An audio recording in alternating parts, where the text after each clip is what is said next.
hello there to the very, very first of something that was never intended to happen. Have I got jam for you? This was born out of necessity when a couple of guests couldn't make it to my other stream, Business Jam Live. So I thought, why not record something that can be recorded, broadcast later, and slightly less serious. So here I am with Have I Got Jam for You? And the very, very first of my irreverent guests is Simon. The chances of me being reverent are pretty damn slim. Have you any idea how hard it is for me to take things seriously? Have I got jam for you? Much more my comfortable area of mockery. Indeed. There's supposed to be an element of have I got something else for you? So I don't run into any copyright issues, of course. And a little bit of a Lass Smith and Jones, if anybody is old enough to remember. I'm old enough to remember. I love the way they did the two talking heads, particularly the bit when they kind of, I love that bit. When he leans in and goes, well, how does that work then? Yeah. And for those of you who have no idea what we are talking about, how young are you and what is wrong with you? Funniest TV program ever. Yeah, maybe.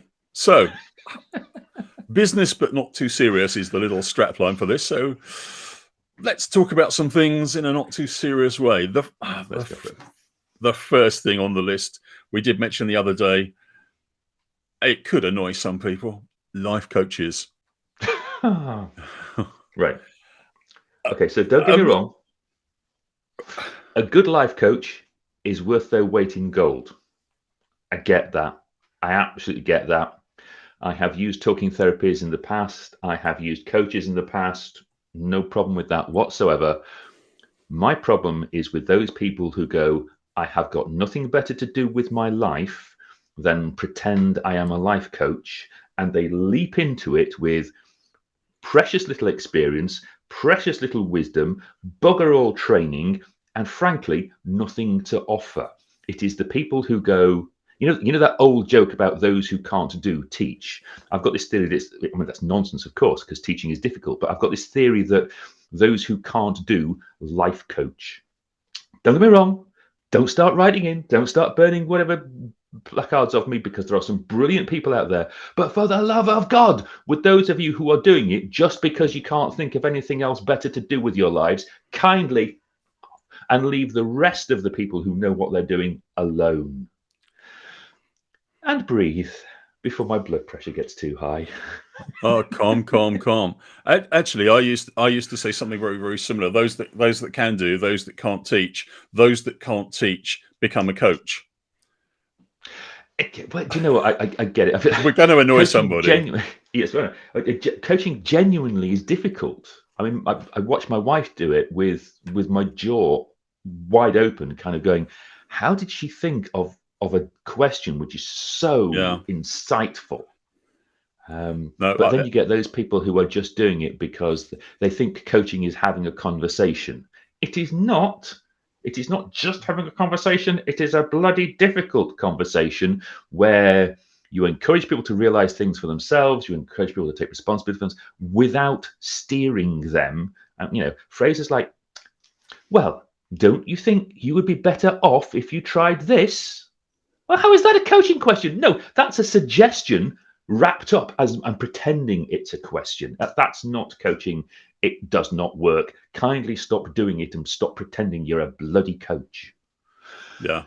At this point, we recognize that there are some very, very good coaches out there, and they do some very good work. But it's a bandwagon, isn't it? I mean, the other thing that irks me, and I have to be careful of who might listen into this.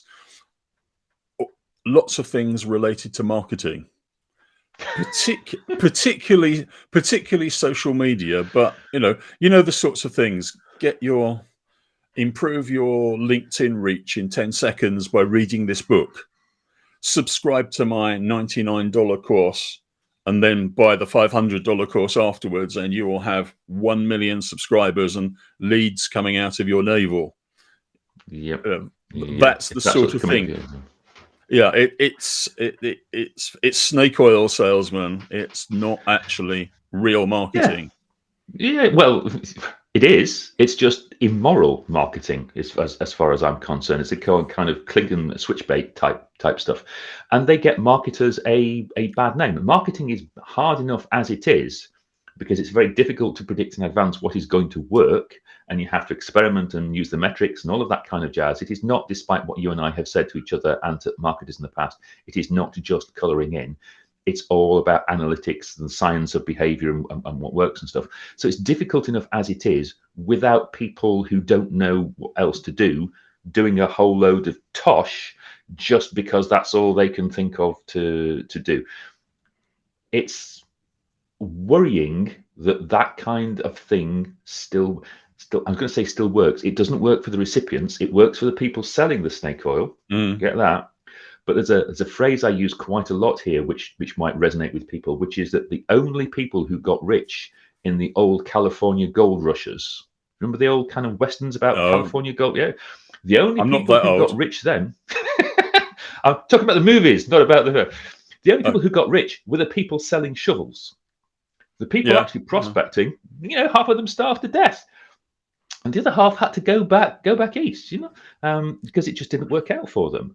But the people who are selling the shovels made a bloody fortune. It's the same sort of thing here. The people who are using LinkedIn are sometimes struggling. The people who are selling snake oil about how to use LinkedIn, now they're making serious dosh. I am generalizing, and I'm just ranting, and there are exceptions to every rule, because there are some superb LinkedIn trainers out there who will say, this is what you want to do. These are the ways you can choose to do it. But there's an awful lot of people going, my way is the only way. Yeah. Do this. If you dance naked 3 times in the whole moon and say the Hail Mary backwards, everybody will love you. I can't say the Hail Mary forwards, let alone backwards. No, but it didn't work for me dancing naked, I must admit. There's a reason for that, Derek. I wasn't going to say anything, but can we have the podcast version of that rather than the video cast, please? Indeed. But the other downside, of course, of all that is, if you do meet somebody who really does know their stuff, they have to unpick everything that's gone before. You almost have to. It's like knocking down a badly built wall to rebuild a wall properly. Yeah. And that's the problem. And it happened. I don't know if it happens in bigger companies. I suspect it might not, because there are more people to do the checking, if you like. But I saw a new business group advertised on LinkedIn. I think it was only yesterday. And when they were extolling the virtues of the attendees and what they'd learnt, and you read it all properly, and you think, what on earth is going on? These people are not going to get anything out of it. It was to do with networking and marketing, that particular session. And people are desperate and clutching at straws. Clutching at straws. A lot of us are very tired. A lot of us are very lonely. A lot of us have suffered an awful lot over the last 2 years, which is not to say that what's going on in Ukraine is I'm not saying that we're as bad as there are a lot of very lonely, very sad, very desperate and upset people, and they will clutch at straws. And if you're the kind of person who can provide evidence that dancing naked in the full moon or saying the Hail Mary backwards or whatever has worked, people are going to be attracted to that because, and here's the research science in me, people confuse evidence with proof. Evidence is not proof, and that's not true. Evidence is proof that something can work.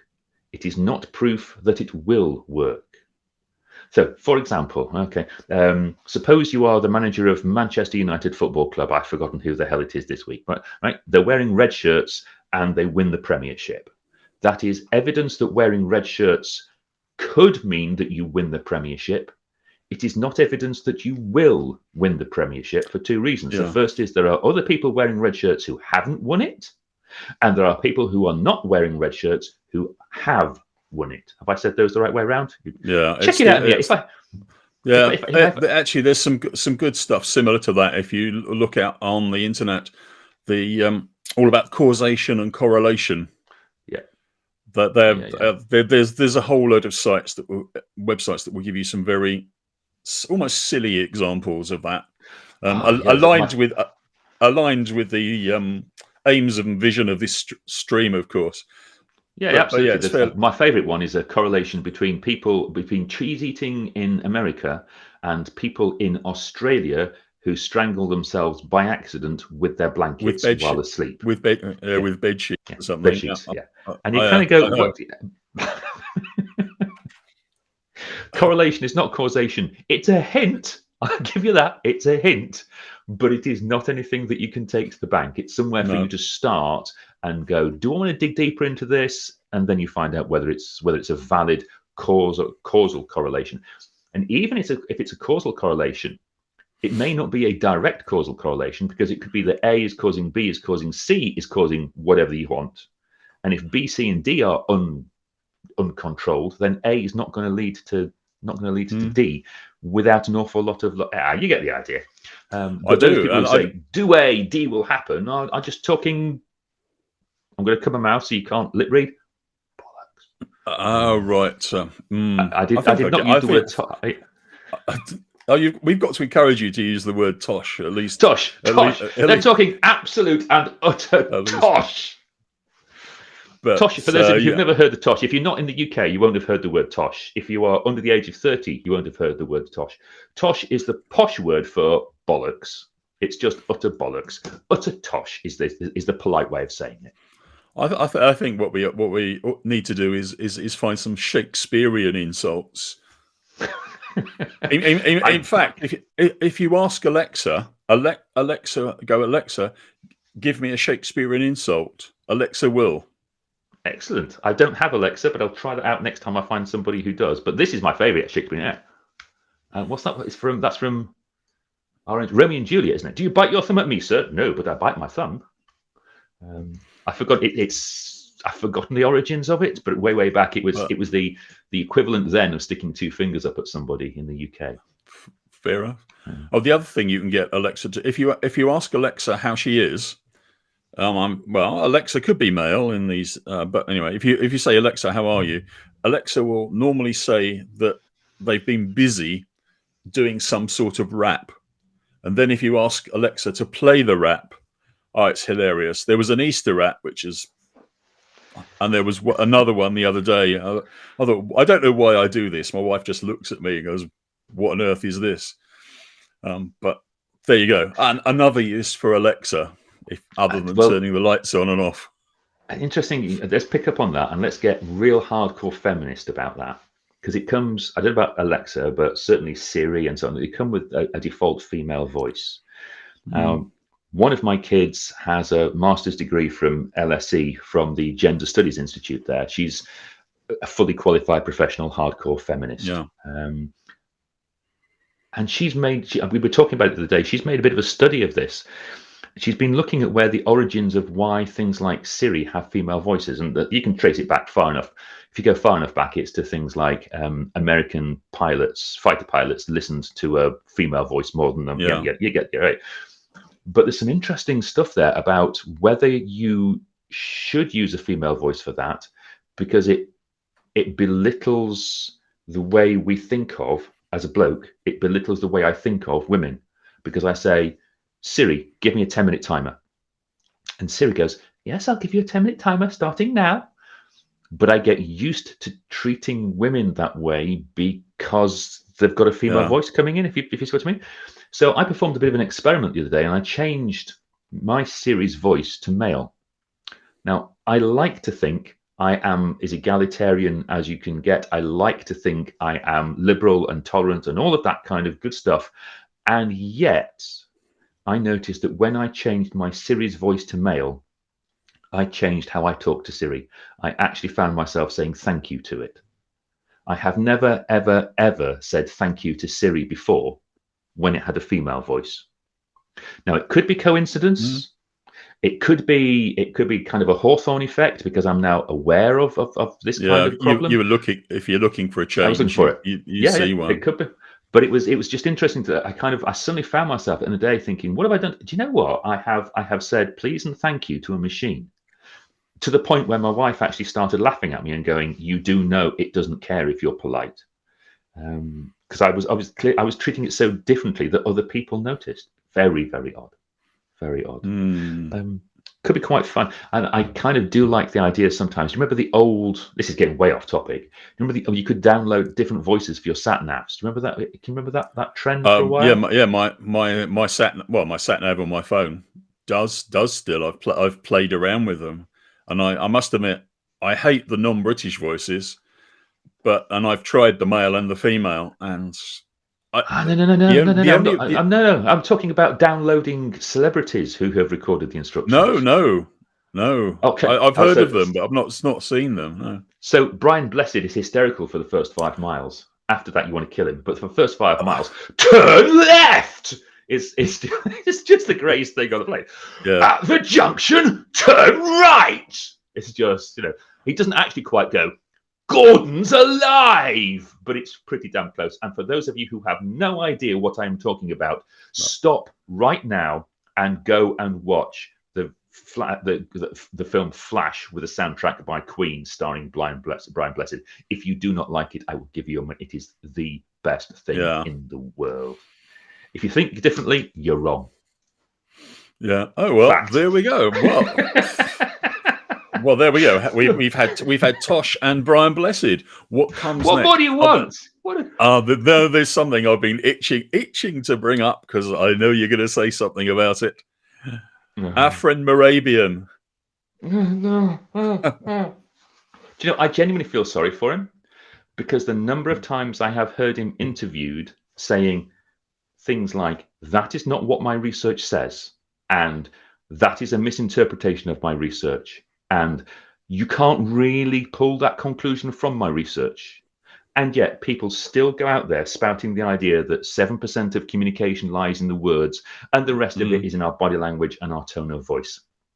And sure, there is a mixture of those things going on, but Albert Mehrabian's actually original research was trying to find out how important tone of voice and body language were compared to each other once you had removed the damned words. So that's 7% there. That is actually design error in the experiments that he was you can't, he was trying to get to 0. Well, of course the meaning of is only low, only 7%, if he is desperately trying to design experiments to reduce the meaning of words to freaking 0. But it makes, and here we're back to marketing, it makes people go, did you know that only 7% of the meaning of your communication is in the words you use? Come on my presentation skills training course to find out other ways in which you can manipulate people into doing what you want them to do. Yeah, I can't remember exactly, but there was also, apart from the removing the words, etc., that it was the context. Was it not to do with conveying emotion or stressful situations or something? Yeah. So it wasn't even general sort of even general conversation. He literally stripped down to one word. He literally had his research proponents, the people carrying out the research, say one word. From memory, I think it was maybe. It could have been perhaps, but I think it was maybe. Because that word doesn't actually mean anything in its own right. I can't remember exactly what the word was. I do know that's what he was trying to do. He was trying to strip away any content. So he was just searching for emotion, just emotional content, and comparing how you judged emotion from the way you stood and your facial expressions versus the way you sounded, the way your voice was projected. And that has so little to do with the real world. It's unbelievable, because if the proponents of 93% of communication is not in your words, that means that my Spanish teacher is wasting their time, because I am 97% fluent in Spanish just by going. And funnily enough, that does not order me a beer at the bar. It might do if you have a sympathetic Spanish bartender who thinks this guy looks thirsty. But yes, it doesn't really convey much. They make it. In fact, that's an interesting point that just flashed to my head. The person who's on the receiving end of your puzzled expression is concocting their own meaning anyway. Yeah, absolutely. Which is in no way related to yours. And you take it even further than that, because it becomes culturally specific. So Yeah. raised eyebrow in one culture means something completely different to a raised eyebrow. That's a bad example because raised eyebrows are one of very few almost universal facial gestures around the world, but you get the idea. So putting your hands together like that means something specific in some parts of the world. In other parts of the world, it just means that you're warming up your forearms for exercises at the gym. So they will interpret what you are saying in a very contextualized manner. I've hurt my voice by getting so angry about that. Oh, for the rest of the day, you're going to have to take it easy and gargle with scotch. Why would I gargle rather than swallow? But okay, well, you can gargle and swallow. I've got business meetings. I've got proper grown-up business meetings for the rest of the day. Can we the scotch for later? So yeah, to come back to the Moravian thing, there are recordings of him saying, "Please stop abusing my work," and yet there are still people out there. Now, to be fair, I like to think the number of people who are abusing that research is going down. But the fact that there is anybody. I don't think so. It's almost as bad as the starfish story, and other things that we won't even mention that. In fact, if we just mention it and see if anybody picks up on it, I won't bother. So I was going to say people don't know the starfish story, but actually you're right. The whole point is that half the people who listen to this will have heard the starfish story and will know what I was talking about. And that is why you shouldn't use the starfish story, because half of the population have already heard the damn thing. Indeed. Sod's law. You know what's going to happen now, though, Derek? You know what's going to happen? You're going to get the only comments you're going to get for this entire "Have I Got Jam for You" is people going, "What's the starfish story?" Can you, tell me about the starfish story? Well, actually, if you send in a stamped addressed envelope and a very large check, we can arrange for it to be sent to you. Checks? What's a check, Derek? Well, I have so little money coming in that it's quite nice to frame them. Oh, fair. They're great to be framed. Yeah, my wife came into the office. She came in yesterday and said, "Could you write a check for?" I don't even think my bank account provides checkbooks, darling. No, I can't. I can't write you a check. No, it's just obsolete. That's a good excuse. Mind you, I used to know a lady who actually genuinely believed, this is unfortunate for her husband, that as long as there were checks left in the checkbook, there was money left in the bank account. Oh, bless her. Which was a bit of a problem, really. Gosh, yes, I can see that could get her into a lot of trouble very quickly. Bless her cotton socks. Yeah, much easier to be able to freeze a debit or credit card, which you can generally do online. So there we go. Which I guess something else. Sorry, Derek, go ahead. Now, the other thing that irks me a little is. Well, in two ways. One is the concept of theories and models. People say, "Oh, you can't use," like I know we mentioned the visual audio kinesthetic stuff, but there's all sorts of stuff. There's left brain, right brain, and other things. And in some cases, they're models and they're useful, but they're not actually theories that have been sort of validated. So the whole idea of left brain, right brain, and Linda Shaw would tell us all about this. But so describing people as left and right brained is bad, and saying you have a left. whether it's bad or not is another matter. It is just factually wrong. So for those people who don't know what we're talking about here, there is an idea that people who are logical, sequential, scientific thinkers are left-brained, and people who are creative and visionary and all that kind of jazz are right-brained. That's not how your brain works. No, creativity is scattered all over your brain. Logical stuff is scattered all over your brain. It just isn't how the brain is wired. It's a complete nonsense. But you're right in that it is a useful shorthand analogy sometimes. It's a useful analogy, and for some of the thinking techniques that you can use, it's a good way of explaining it. Although it's best not to say you've got a left brain and a right brain. If you have part of your brain that's logical, and there is, it just happens to be distributed.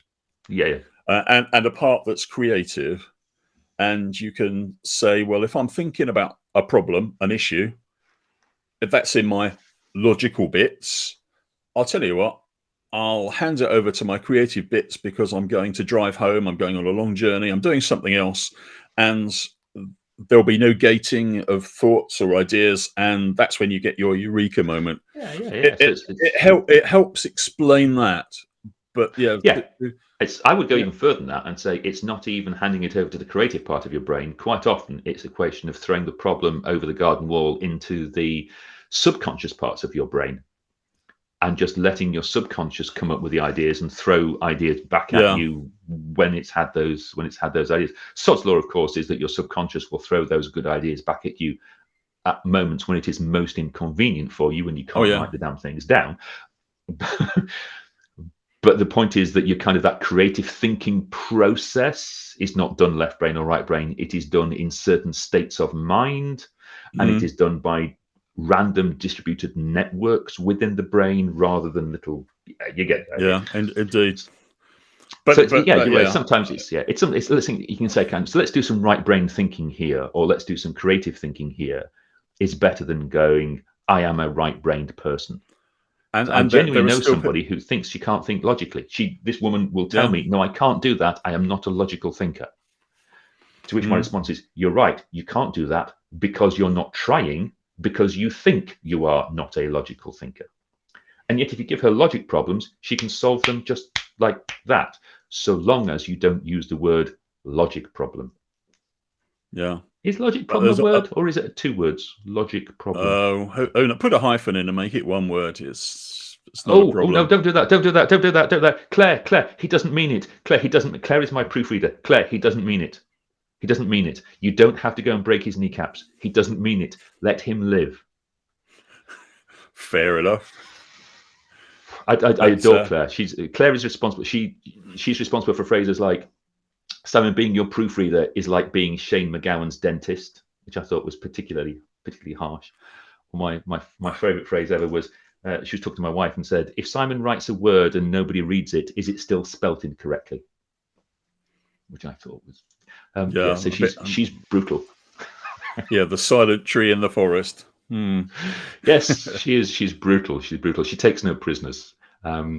I don't think she's ever made a mistake ever, and she occasionally says things like, you have checked what my corrections are, aren't you? No, Claire, I haven't, my darling. I trust you implicitly. I just go Control-A, select all, accept. Why would I argue with an expert? I'm good at being right-brained and creative. You're good at being left-brained. No, hang on. Shit. Shush. Well, how much? But she's great. Indeed. Yeah. So don't stick hyphens in things, folks. It's not big and it's not clever. No, I get the word not the auto spelling thing, but the spell checker or grammar checker thing. It tries to put hyphens in or suggests them all the time, and I don't know, it just grates. I don't like them, but there we go. Well, I'm overly fond of them. I do tend to hyphenate. If I can't find the right word for something, which is rare because I have a good vocabulary, but if I can't find the right word for something, I tend to just create compound words by slinging hyphens into things. Quite often just to make things a little less formal and a little bit more tongue-in-cheek as well, which is often, but not always, a good thing. Depends on the report that you're writing, of course. I mean, sometimes you need to be absolutely specific, and sometimes you need to be more casual. Whatever is going to be most useful for the person that's reading the report and get most people to take action on it. Report. You can look at me, sound like a business grown-up using the word report. You'll mention strategy soon, probably. Oh, is that on your buzzword bingo? Actually, no, it isn't, because I did I did innovation, but yes, the buzzword bingo. Some good words here. Incubator. Oh yeah, okay. Oh, we got community. Differentiated. Have we got synergy? Is synergy in there in the buzzword bingo? Insights, use case, freemium. There's another good one. What else have we got? Sprint. Oh, too many people using that. Brainstorm, which is I loathe that with a vengeance, because it's like innovation. It brings up so many ideas that people get it all wrong. It's, Ecosystem. Oh, well, it's funny disruption. you should. Can I just pull back for a second and talk about the brainstorming thing? Because Oh yeah. the technique is great. The Oh yes. reputation it has is god awful because it is so easy to do, but so hard to do well that any muppet thinks they can do it just by sitting people in a room saying, let's brainstorm something. Well, that doesn't work. Stupid. And that discredits the whole concept of how you do it and how you set it up and how you stimulate it and how you capture the ideas and how you police it and all of that kind of. It's a really precise, detailed, massively powerful tool with, to my certain knowledge, and I'm sure there are more, at least a dozen sub-tools within that, some of which I like, some of which I loathe, some of which work, some of which don't. But it's not a phrase you can just throw out there and go, oh, brainstorming is a good idea or brainstorming is rubbish, because people just don't understand the weight of stuff behind it. No, I like to say brainstorming is rubbish because it gets people's attention, and then they go, "What do you mean?" Then I can explain to them. But maybe I ought to choose something slightly different, like brainstorm really gets me annoyed because.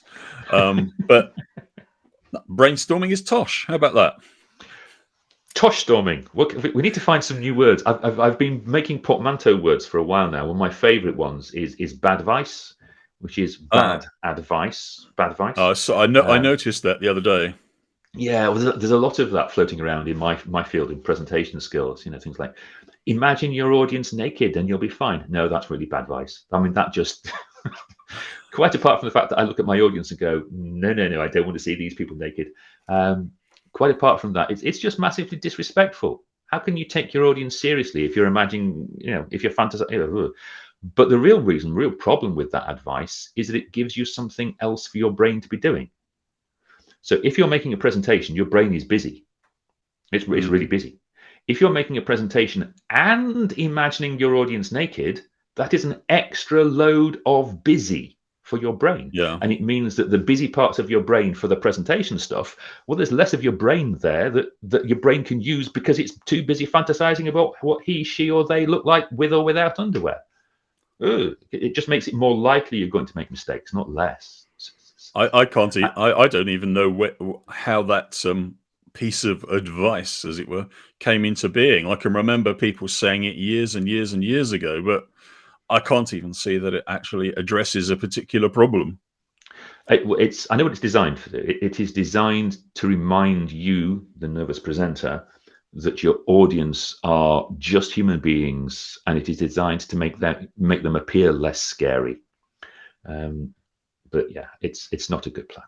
Not a good plan. There are better ways of making your audience feel less scary, or making you feel more confident. Yeah, and there's the whole thing there about whether confidence is associated with nervousness, because people quite often assume that the more confidence you get, the less nervous you will be. And there is some relationship there, but being confident does not mean you're not going to be nervous. The best place to be is confident and nervous. Nervous in case you make mistakes, because that keeps your brain kind of pumped up with all the kind of fast thinking hormones such as cortisol, and confident that if you do screw up, you can recover from those screw ups. That allows you to take risks and have fun and to play with your presentation as well. It's a bit like the bass and treble in music. Just because you turn the bass up, it doesn't mean you've got less treble, and vice versa. And you can whack them both up. That's a useful analogy. I hadn't thought of that. Let me play with that for the next time I'm making a presentation. That might be. It all comes free, but if you want, there is an advanced course. I'll pay $97 for the advanced course, please, Derek. And then there's the even more advanced course where I charge you several $1,000s, and you get stuff every month for a year that I haven't written yet. But you will write, especially for me, and then you'll package it and sell it for next year's people for the same price without actually having done any work. What's that called? Marketing. I'll sell it for more. Because now you have a case study from me wearing my red shirt and having won the premiership. You now prove that your material works. Indeed, and if you have a nice leafy plant over your right shoulder, then that's gonna look good on screen and camera. So Yeah, you have to ask yourself, if this is what my office looks like, and this is the size of our microphone, for what am I compensating? Why would I need a microphone that big? yeah, I've done it. I've made Derek silent. yeah, I was just inwardly chuckling at some of the things on my bingo sheet. Yes, hacking or hackathon and transformation were two that, and yeah, they are things that we all do use, but some use a bit more than others. And there's a little bit of me that kind of goes, quite often the people that are using those have done that old Malthus thing of, if all you've got is a hammer, everything looks like a nail. If all you know how to do is hackathons, then that is what you're going to recommend that the client does, and that is what you as an organization are going to do. If all you know is how to run an incubator, then that's what you think the answer is, no matter what the problem comes up with. Yeah. If all you are is a life coach, then you think that life coaching is the solution to the question. Or even if I was being really nasty, if you think the answer is to do better presentations, then become a presentation. Guilty. Although, to be fair, as we all know, the actual answer is 42. No, I thought it was actually 69, but we're not going there.